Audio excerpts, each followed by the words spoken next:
बहू की कार आ गई, जल्दी करो, कहाँ चले गए सब? बहू को गाड़ी से उतारो। लड़कियों कहाँ मर गई? आरती का थाल ले आओ जल्दी। अरे धान का कलश कहाँ रख दिया? मेरे बिना किसी से एक काम भी ठीक से नहीं होता इस घर में। हाँ। अनुश्री हड़बड़ाहट में बोलती जा रही थी, लेकिन अपनी नई नवेली बहू नव्या के गाड़ी से उतरते ही वह चुप हो गई और उसकी आरती उतारने लगी। बहू, अब ये कलश गिरा दो और अंदर आ जाओ। नव्या ने कलश गिराया और अंदर आ गई। नव्या इतना बड़ा घर देखकर हैरान हो गई। इतना बड़ा घर तो उसने केवल टीवी पर फिल्मों में देखा था। ऐसे क्या देख रही हो बहू? क्या हमारा घर पसंद नहीं आया? नहीं मम्मी जी, मैं तो बस वो। कोई बात नहीं बहू, दीप तुम्हें सारा घर दिखा देगा। माँ, अब इसे इसी घर में तो रहना है, आराम से देख लेगी। अभी तक सब ठीक था, लेकिन घर में एक शख्स ऐसा था जो हमेशा इस घर की खुशियों को ग्रहण लगाना चाहता था। वो थी दीप की चाची माया। देखो जीजी, ऐसी ही होती है गरीब घर की लड़कियां। अपने घर तो 4 बारातियों को खाना भी नसीब नहीं हुआ, और यहाँ आंखें फाड़ फाड़ कर ऐसे देख रही है जैसे किसी तबेले में आ गई हो। तुम भी क्या माया बेकार की बातें करती हो? अरे वो गरीब होगी मायके में, लेकिन यहाँ नहीं है। आए हाय मेरी भोली भाली जिज्जी, कहीं ऐसा ना हो कि किसी दिन बोरिया बिस्तर बांध कर खिसक ले और आप हाथ मलती रह जाएं। ये गरीब लोग बहुत ही चालाक किस्म के होते हैं।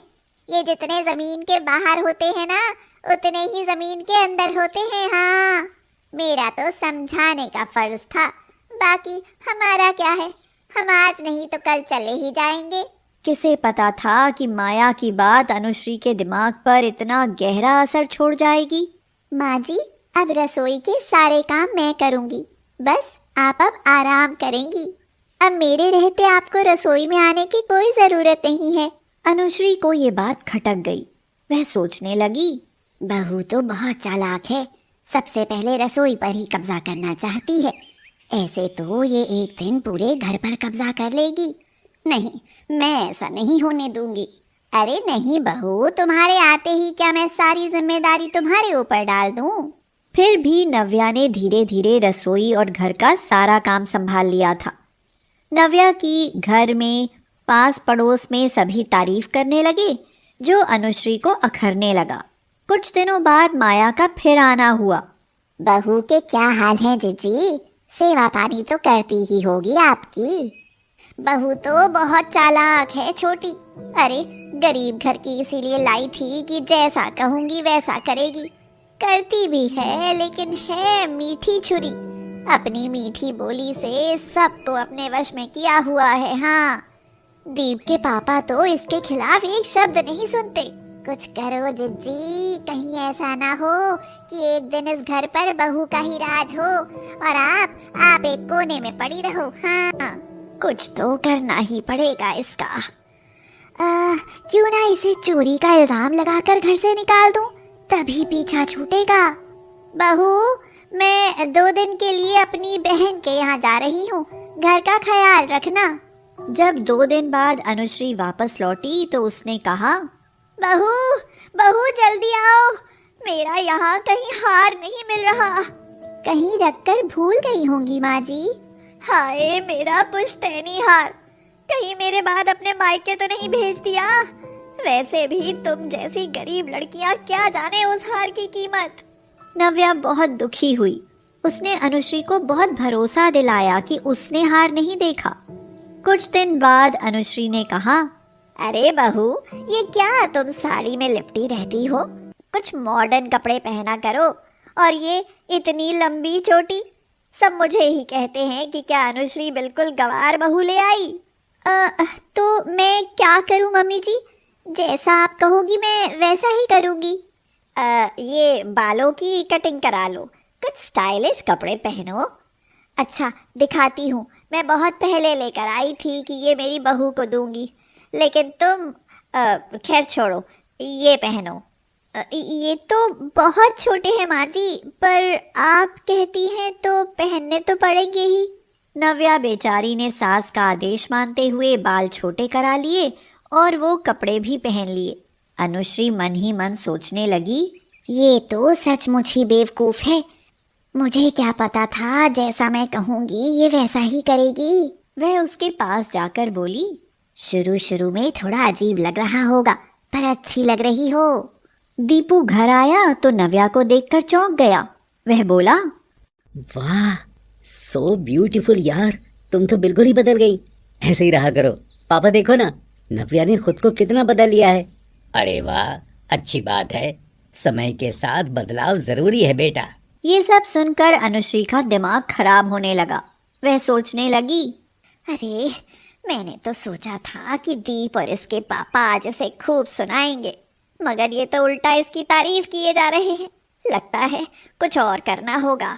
नव्या, जल्दी से खाना लगा दो, बहुत भूख लगी है। अनुश्री ने जल्दी से जाकर सब्जी में बहुत सारा नमक और मिर्च डाल दिए। ओफो, आज ये कितना बकवास खाना बनाया है नव्या। हे भगवान, बहू ये खाना तो जानवर भी नहीं खा सकते। आज तुमसे इतनी बड़ी गलती कैसे हो गई? पापा जी, मैंने तो बहुत मन से खाना बनाया था पर आज पता नहीं कैसे। बहू, तुमने मॉडर्न कपड़े क्या पहन लिए, खाना बनाना भूल गई? हमें मारने का इरादा तो नहीं? नव्या बहुत परेशान थी कि आज उससे इतनी बड़ी भूल कैसे हो गई। उसने फटाफट दूसरा खाना बना दिया। बहुत चालाक बनती है ना, मैं भी देखती हूँ इस घर में मेरी जगह कैसे लेती है। हाथ पैर तोड़ कर एक कोने में ना बिठा दिया तो मेरा नाम अनुश्री नहीं। नव्या छत पर कपड़े सुखाने गई थी, तभी अनुश्री ने वहां साबुन का पानी गिरा दिया। इससे पहले कि नव्या नीचे उतरती, सुधीर वहां से गुजरा और धड़ाम से गिरा। अनुश्री गिरने की आवाज़ सुनकर बहुत खुश हुई, लेकिन जब सुधीर को वहां गिरे हुए देखा तो उसकी तो जान निकल गई। वह चिल्लाई, अरे आप कैसे गिर गए? यहाँ आए ही क्यों थे? कहीं लगी तो नहीं? अरे उठाओ मुझे, मेरा पैर गया। लगता है यहाँ साबुन का पानी गिरा है, लेकिन यहाँ साबुन का पानी आया कैसे?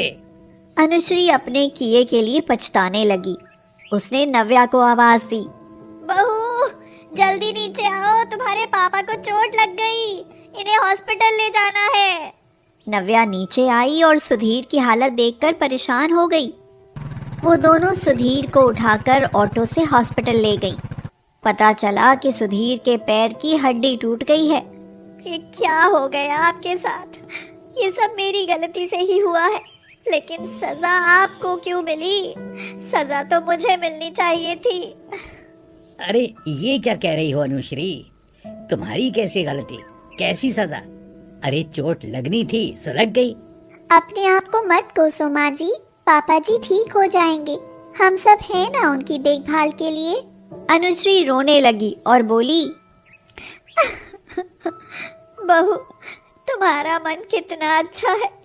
तुम्हें रास्ते से हटाने के लिए मैंने ही वहाँ साबुन का पानी गिराया था, लेकिन गिर गए तुम्हारे पापा। काश इनकी जगह मैं ही गिर गई होती। क्यों माँ जी, आप मेरे साथ ऐसा क्यों करना चाहती थी?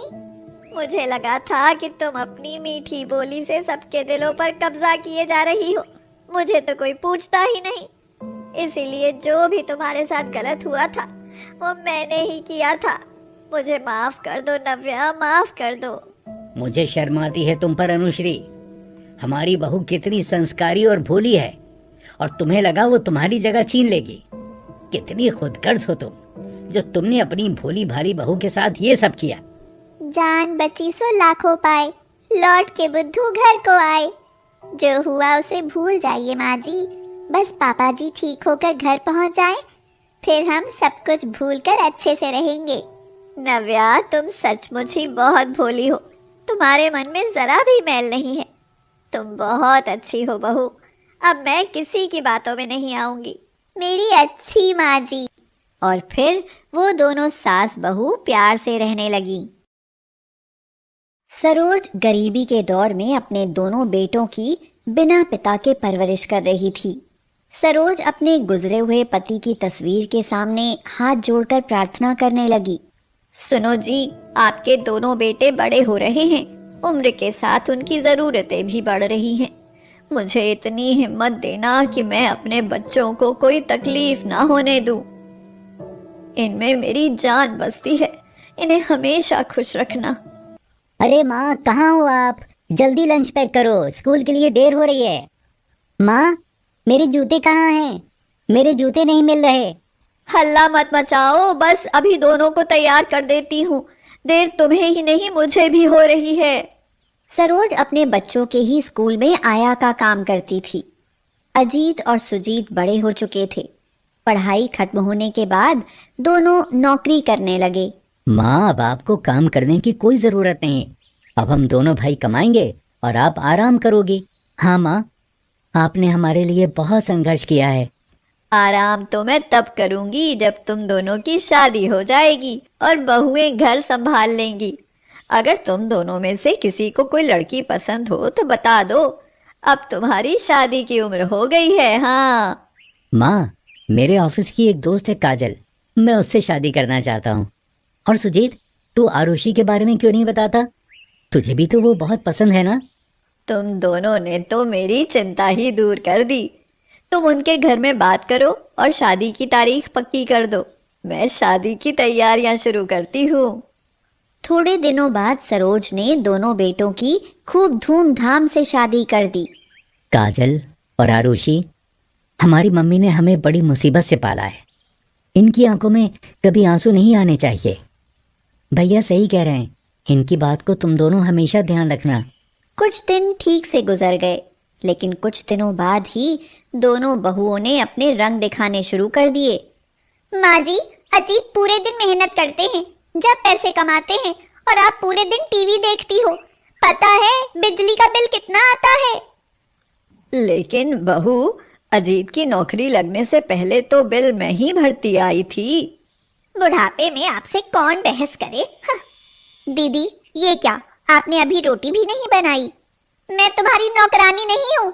मेरा पति अभी तुम्हारे पति से ज्यादा कमाता है। हाँ, ज्यादा कमाने से क्या मतलब? घर का काम तो ज्यादा मेरे ही हिस्से में आता है। चावल और सब्जी मैंने बना दी, बस रोटी ही तो बनानी थी। क्यों दिन रात झगड़ती रहती हो? आपको तो मुफ्त की रोटी मिल जाती है ना माँ जी, कुछ करना पड़े तो पता चले। जेठानी को तो झेलो ही, इस बुढ़िया ने और नाक में दम कर रखा है।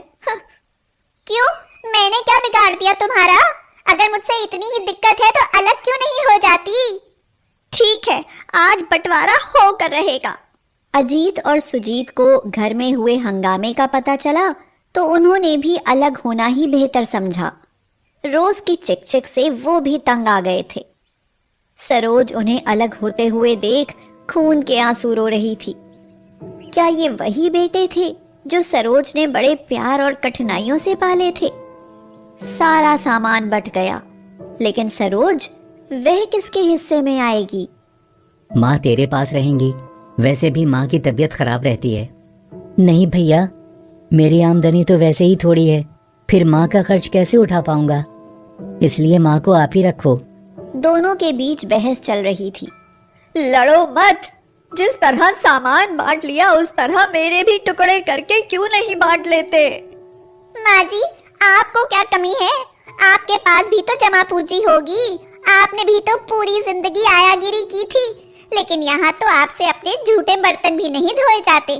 मेरी बात सुनो, अगर माँ जी को हमारे साथ रखना है तो इन्हें काम करना पड़ेगा। हाँ, मेरे बस की बात नहीं है इनका काम करना। देख रहे हो अजीत, बहू क्या कह रही है? माँ, तुम लोगों के बीच मैं पिस रहा हूँ। लड़ाई खत्म करने के लिए थोड़ा काम कर भी लोगी तो क्या हो जाएगा? वैसे भी पूरे दिन क्या करती हो? पूरे दिन तो सारे काम में तुम्हारा हाथ बटाती हूँ, और क्या चाहती हो? माँ जी, इसे काम नहीं कहते। मैंने देखा है, जब आप बाहर किसी काम से जाती हो तो बाहर अपनी सहेलियों के साथ खूब गप्पे लड़ाती हो। आपको तो बस बाहर वाले काम चाहिए। हाँ। सरोज का भी बंटवारा हो गया।